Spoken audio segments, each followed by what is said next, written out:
दोस्तों आज बात कर लेते हैं एक ऐसे स्टॉक की जिसके एमडी पर सेबी ने इनसाइडर ट्रेडिंग का एलिगेशंस लगाए हैं और 12 तारीख को स्टॉक ने 10% का करेक्शन भी दिया था मॉर्निंग आवर्स में। ये सेमीकंडक्टर सेक्टर से स्टॉक है और ये मेरा one of the favourite stock है सेमीकंडक्टर सेक्टर का। और स्टॉक अपने हाई से लगभग 50% का करेक्शन भी दे चुका है और मेरे को लगता है ज्यादातर लोगों के पास ये स्टॉक होगा भी। और बहुत सारे लोग इस बात को पूछ भी रहे हैं कि आगे इस स्टॉक में क्या करना है, स्टॉक को होल्ड करना है, सेल कर दें या नीचे के लेवल्स पे एवरेज करना है। तो मैं आपको कंपनी के बारे में कुछ बेसिक चीजें बताता हूं, उसके बाद आप खुद डिसाइड करना आपको इस स्टॉक को होल्ड करना है, बाय करना है या सेल करना है। जिस स्टॉक की मैं बात कर रहा हूं उसका नाम है केन्स टेक्नोलॉजी। सेबी ने इसके एमडी के ऊपर इनसाइडर ट्रेडिंग के एलिगेशंस लगाए हैं। सेबी की ये रिपोर्ट आने के बाद 12 मार्च को स्टॉक ने 3893 का लो लगाया मार्केट में अर्ली आवर्स में, लेकिन उसके बाद स्टॉक ने वहां से रिकवरी भी दी और स्टॉक बाद में ग्रीन में ही क्लोज हुआ है। कंपनी ने इन्फॉर्म किया है कि उनके मैनेजिंग डायरेक्टर जो कि हैं रमेश, उनको 10 मार्च को सेबी की तरफ से इनसाइडर ट्रेडिंग का नोटिस आया है, लेकिन कंपनी को जो सेबी का ये नोटिस आया है ये 31 मार्च 2023 के लिए आया है।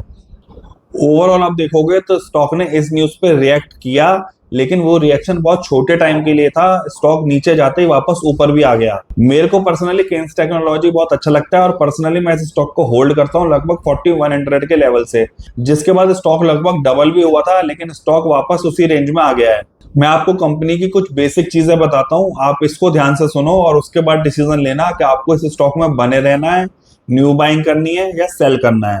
मैनेजमेंट की जो गाइडेंस है उसके अकॉर्डिंग केन्स टेक्नोलॉजी टारगेट कर रही है 4500 करोड़ रेवेन्यू का फॉर फाइनेंशियल ईयर 2026 और कंपनी कॉन्फिडेंट है कि उसका फाइनेंशियल ईयर 2025 का एबेटा मार्जिन 15% से ऊपर ही रहेगा।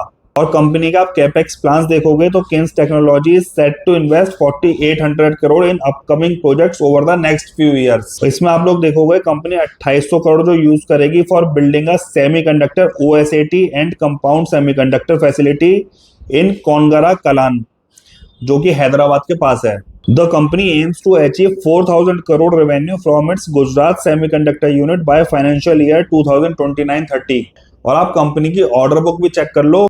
इनकी जो ऑर्डर बुक है वो फाइनेंशियल ईयर 25 के Q2 तक 5422 करोड़ थी, जो Q3 तक बढ़ के 6047 करोड़ हो चुकी है। कंपनी की मार्केट कैप आप देखोगे तो 27,000 करोड़ के आसपास है, लेकिन आप इसका पी चेक करोगे तो 105 का दिखेगा आपको, जो कि आपको बहुत ज्यादा लग सकता है, लेकिन मेरे को इसका पी ज्यादा नहीं लग रहा क्योंकि कंपनी में ग्रोथ पोटेंशियल बहुत ज्यादा है और कंपनी के पास बहुत बड़े ऑर्डर्स भी हैं, तो वो इसके पी में ऑलरेडी रिफ्लेक्ट कर रहा है। आप लोग कंपनी की सेल्स और कंपनी का प्रॉफिट चेक करो। इस क्वार्टर में कंपनी ने 661 करोड़ रुपीस की सेल करी है, जो कि लास्ट ईयर इसी क्वार्टर में 509 करोड़ की थी और पिछले क्वार्टर में 572 करोड़ की थी, जो कि दोनों जगह इंक्रीज हुई है। और साथ ही साथ कंपनी का प्रॉफिट चेक करोगे तो इस क्वार्टर में कंपनी ने 66 करोड़ का प्रॉफिट शो किया है, जो कि लास्ट क्वार्टर में 60 करोड़ था और पिछले साल के दिसंबर क्वार्टर में 45 करोड़ का था, जो कि दोनों ही जगह से इंक्रीज हुआ है। और इसी को आप ईयर ऑन ईयर चेक करोगे तो आपको दिखाई देगा कंपनी का रेवेन्यू हर साल बढ़ रहा है और कंपनी का प्रॉफिट भी आप देखोगे तो ईयर ऑन ईयर अच्छा खासा तेज हो रहा है। कंपनी के पास आप रिजर्व चेक करोगे तो लगभग 2500 करोड़ के कंपनी के पास रिजर्व्स हैं, जबकि आप बोरोइंग्स चेक करोगे कंपनी की तो 700 करोड़ से भी कम है। और आप इसकी प्रमोटर होल्डिंग चेक करोगे तो 57.75% प्रमोटर्स के पास होल्डिंग है, 14.84% एफआईआईस के पास होल्डिंग है और 15.04% डीआईआईस के पास होल्डिंग है। पब्लिक के पास मात्र 12.37 की होल्डिंग है। तो मेरे को पर्सनली ये स्टॉक बहुत अच्छा लगता है। मैं ऑलरेडी इस स्टॉक को होल्ड कर रहा हूं और अगर मेरे को इस स्टॉक में आने वाले दिनों में यहाँ से और थोड़ा बहुत डिप मिलता है तो मैं इसको धीरे धीरे और भी ऐड करूंगा। अभी मार्केट बहुत ज्यादा वॉलेटाइल है, तो अगर आप इसमें न्यू बाइंग करना चाहते हैं तो स्लोली नीचे के लेवल्स पे कर सकते हो, और अगर आप एक साथ इसमें पैसा डालना चाहते हो तो मेरे अकॉर्डिंग आपको नहीं डालना चाहिए।